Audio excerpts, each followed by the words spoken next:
Some people are calling Madam Web the worst movie they've ever seen, and some people are calling it the worst comic book movie they've ever seen. Either way, it does not sound like good news. Let's get into it.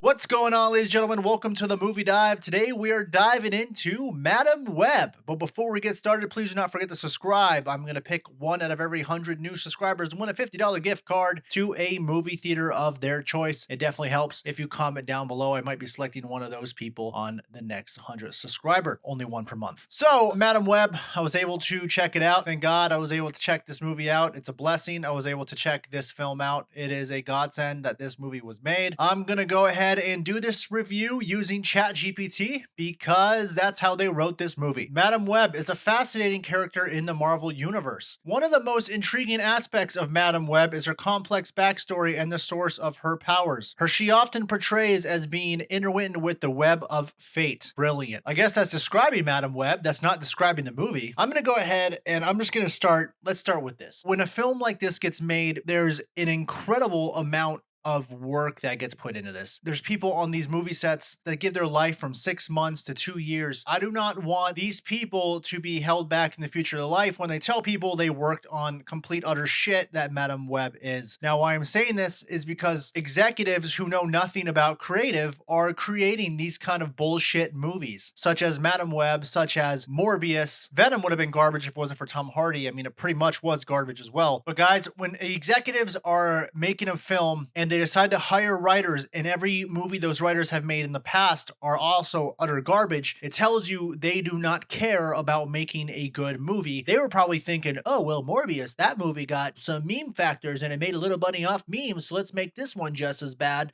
and put a half-ass effort into this. Thing is, you're messing with people's lives who are working on this movie, and you are insulting the art of film. And when your future movies come out, such as Kraven the Hunter, I am certainly not going to go see it because I know you guys do not care about making your movies. I mean, of course, the way I sound, this movie is terrible. Yes, this movie is absolutely awful. It is no surprise to me that Dakota Johnson fired her agent when the trailer dropped. She probably made the movie and was thinking to herself, I'm not feeling good thoughts about this. And they probably told her, it's gonna pop. You're gonna look great. And then the second she saw the trailer, she was like, no, this is as bad looking as I figured it would be, and fired her agent, who tricked her into being in this movie for however much money she made. The suits in this movie, the Spider-Woman suits, the Madame Web suits, whatever you want to call them, appear for about 2 seconds in the film. Absolutely make no sense. There's no doubt this will be the worst movie in 2024 I've seen. I don't know. It's just frustrating. Why are these being made? And people are talking about comic book fatigue. I don't know if there is comic book fatigue. I think there's just bad movie fatigue. There's too many executives that have gotten to the industry of making money, and instead of making something creative, they decided to cut corners and just throw out a comic book movie thinking it's going to make money. It's obviously not. They're bombing. These movies are not making money because you're not making them good. I'm glad Dakota Johnson changed her agent because she is too good of an actress to be doing this type of stuff. Sydney Sweeney has talent. She probably just did this thinking, oh, I want to be in a superhero movie because there's big money that might come with a franchise. There's no way this is going to become a franchise. Spider-Man is not part of this. He's not really mentioned, but he kind of is mentioned, and the way he's mentioned is in another stupid form. I know I sound frustrated.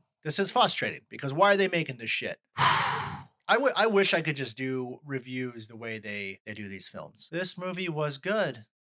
Oh yeah, this movie was great. I really enjoyed going to the movie theater. Good, great. I want to see film again. That's kind of how the dialogue of this movie was. And then there was a character that did an ADR on her and didn't even try. I could go on. I'm not going to go on. Whatever. This movie is 2 hours long. It's 2 hours longer than it should have been. Madam Web gets a 1 out of 5. If you've seen it, guys, please let me know in the comments down below. We will see you next time on the Movie Dive.